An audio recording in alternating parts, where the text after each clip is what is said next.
Hey, how's it going everyone? Welcome back to Tokyo, Japan. Today we are in Shimokitazawa. This is a place that we've been to only a couple of times before, and you may remember a video from about 2 years ago. Came here with Steve and Dave and did a great evening sort of vlog. It was actually one of my favorite vlogs. But anyway, today I am shooting with a different Fujifilm.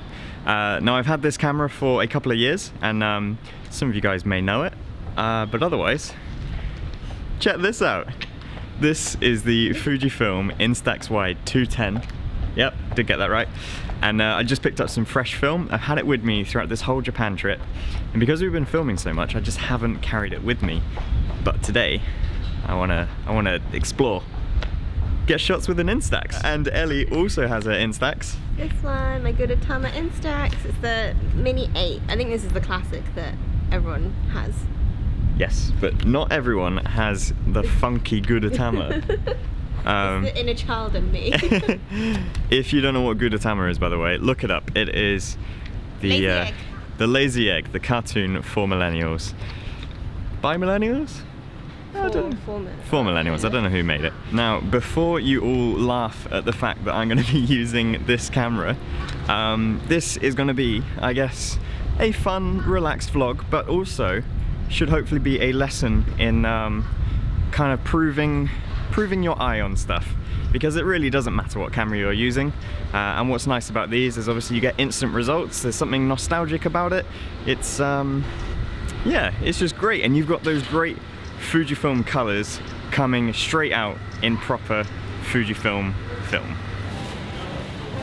So you have 10 shots per canister magazine. What would you call this? Anyway, there's 10 shots in there, and I've got 2 packets. So with my 20 shots today, I'm going to try and get some good ones. I may reel off all 20, or I may just do a handful of them. Anyway, it's very simple. Turn it on. You choose your focus distance between 90 centimeters and 3 meters away, and then you choose light, neutral, or dark as a scene. And then you have flash on and off. That's it. So I'd say we're looking at a neutral scene.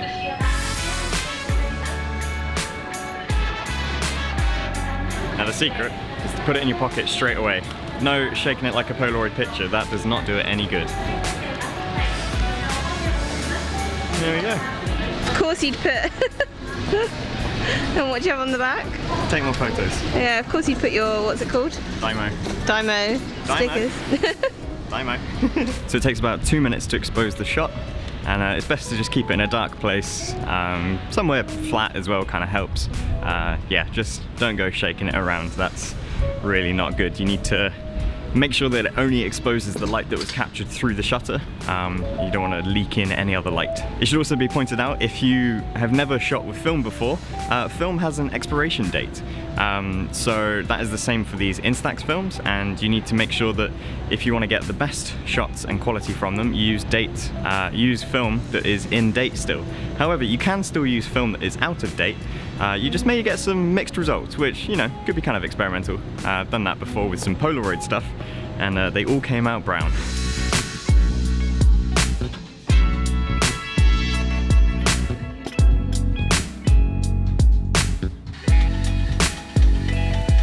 Just had a coffee, a place called Frankie's. I would highly recommend it. Melbourne special. I don't know if maybe they've lived in Melbourne or if they were originally from Melbourne, but it was like a good Aussie coffee.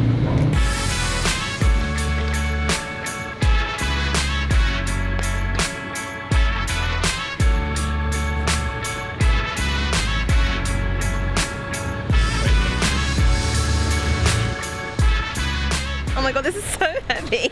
Look at this one. This one came out perfect. Yay!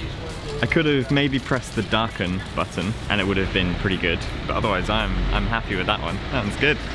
So what's kind of nice about this is I do not have to edit my photos.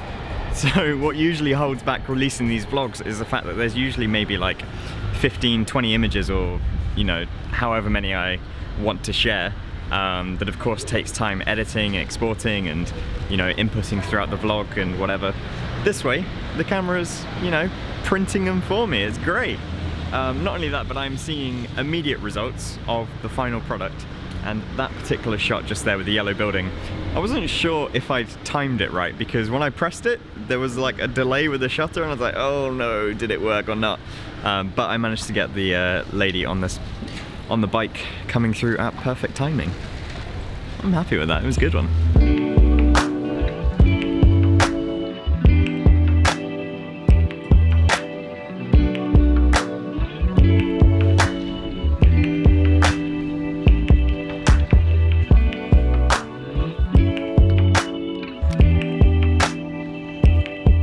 I'm gonna copy Ellie now, because Ellie just got one of the sign, and I'm gonna try this on darken, so we'll see what happens. It's obviously quite overcast, but maybe get some contrast to it.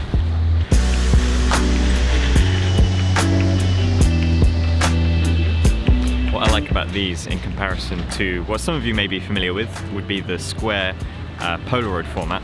I just really like that these are, I said that really weirdly, in comparison to the square Polaroid format that what most people are kind of like used to when they think of instant film. What I like about the Instax Wide is that widescreen format, but then compared to your Instax Mini, that's also quite cute, I guess. For me, I just prefer the wide. I think it's quite cool. But we can compare, because you just got the same.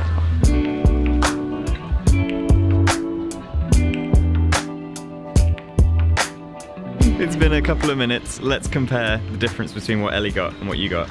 Mine's in my pocket. No, hold on, hold that. Well, I got two so far, so I'll show Joe first. Okay. That one's Joe. Alright, let me focus. Yep, okay, that's me. I got this one. Right, and then this is my one. And you can see that I put mine on the darker setting and got the sky in it, so the sky's kind of exposed well. It's okay.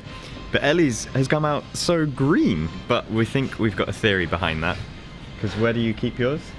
In my camera bag as my hand luggage when I go to the airport, so it's been scanned so many times. It's been through a number of x-rays in the last few months. What? I could tell the difference with yours. Bring yours out. If we look at the back, I don't know if this is a thing or if I'm just making it up. Surely, no? Was it the same? They look the same, mate.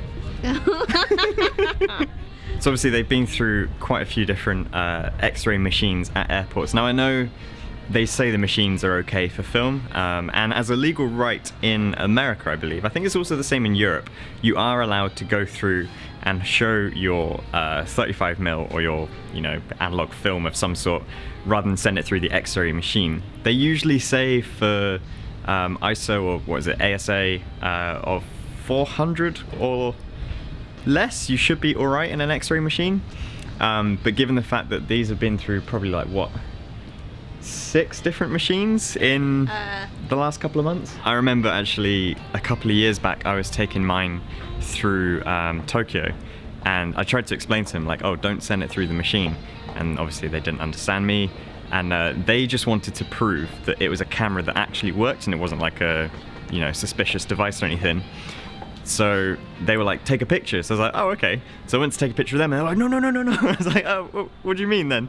So I actually have an Instax at home of my shoes in the security thing, and it just always reminds me of like just crazy lost in translation. Yeah, it's one of the worst pictures I've ever taken on it, but they just wanted to know it was an actual camera.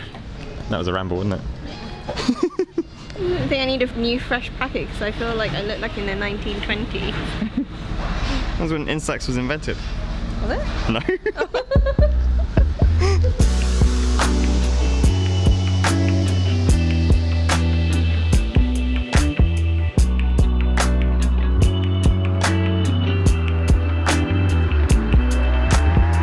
I know we always say how much we love Fujifilm colours, but when you see them come out of traditional film and as they are actually intended to, rather than how Lightroom interprets it or how any other editing software interprets your raw files, these are true Fujifilm colours, and they are beautiful. I'm really, really loving them. But also, Ellie's just pointed out that I am continuously drawn to signage, typography, and just other stuff. The last 3 or 4 shots I've taken have just been of signs, like that's what's drawn me in. But yeah, we're just kind of showing a different aspect of the things that we're looking at and what's catching our attention as we're wandering around Shimokitazawa. It's a very chill place. There's something quite endearing about these images. I'm just really liking the fact that they're not perfect. Like, quite often the camera kind of like pulls to the right, I think, or maybe pulls to the, yeah, I think it pulls to the left. So even if I line something up central, pretty much every single time it is off center. Is your camera off center? Yeah. Yeah. I don't know which center. I always forget. You always forget. Or right. You have to like work it out as you go. So I think I've taken 8 shots now. And I think I've worked out which way it pulls. But then it changes, like the further the distance, the less sort of effect it has. Yeah, there's just something kind of like a bit imbalanced about the images, which is nice. It's just it's a very friendly sort of photography, I guess.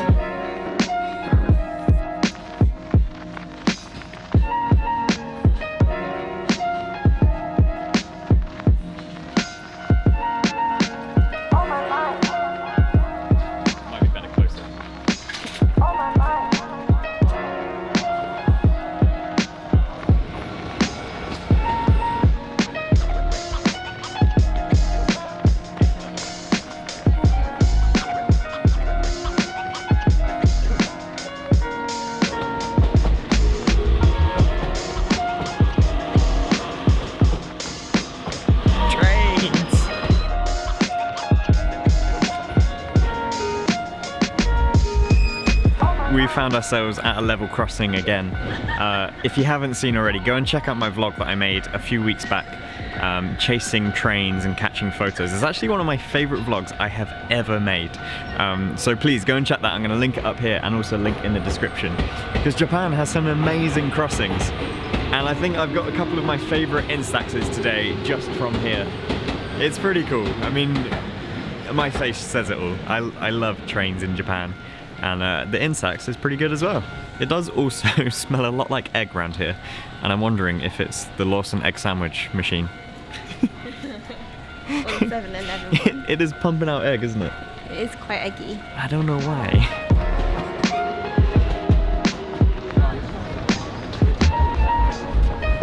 So we come a few stops into Shinjuku. There's a few shots that I want to get.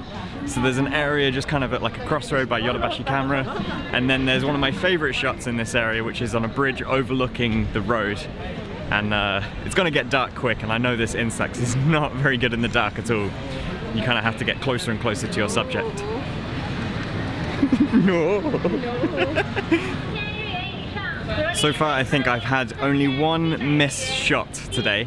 And it was kind of my fault really. I was rushing to get a shot at Shimokitazawa station just as a train came through, and I think because I was rushing I kind of timed it a bit late, and all I got was the carriage. So it's not that good. Alright, this is probably my favourite view of Shinjuku. Just wait for a few people to cross. 1, 2, 3. That flash did a world of good. I set it to lighten, by the way, because it may not look it, but it's getting dark. And this camera, even though the sensor is like that size, because it's the size of the film, it's struggling. Got this one first, came out a little bit dark. And then this, which I thought was quite cool, Yodobashi Camera, flash capturing the sky. And then a quick hop into an arcade store to get a shot of Ellie at the arcades. Alright, so here's how bright it is outside, and here's what Instax thinks. Yeah, we're struggling a bit. We're struggling. We've got 2 shots left, so let's go somewhere bright. Yakitori Alley, kind of dark, trying to get the flash on the cherry blossom. Maybe a little too close. So then tried the second time. I think it's better, but really sort of pushing it. But that was a fun little project. That has been a pretty fun day. I've just reeled off all of the 20 shots. So I wouldn't normally use 20 shots in a day, by the way. My Instax usually lasts me like 3 months or something, because I rarely use it. But it's been fun. It's been fun. I like the images. Yeah, you took none throughout like 4 months of having it here, and now you took 20 all day. Pretty much today's vlog was kind of a case of like, I've held this camera in our room for 4 months. I've not used it, so Now you made a vlog out of it. I better make some bloody use out of it because I carried it all this way. Yeah, so I hope you've enjoyed this. It's been fun to make. Go and check out the rest of our travel photography vlogs, and subscribe to the channel if you haven't already. We make a lot of stuff like this. Mine. Oh yeah, of course. You've come out a bit matrix green.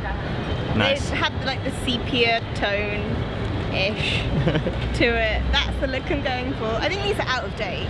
Yeah, I think why. they are out of date. Yeah. No idea how old those films are. So that is what I'm talking about when I say they go out of date. So yeah, thanks for watching everyone. Give it a like and share wherever you'd like to share this video, and I'll see you in another video soon. We'll be back in Japan. We will be, but beyond this, I'm not sure. Alright, thanks for watching everyone. Catch you later. Bye bye.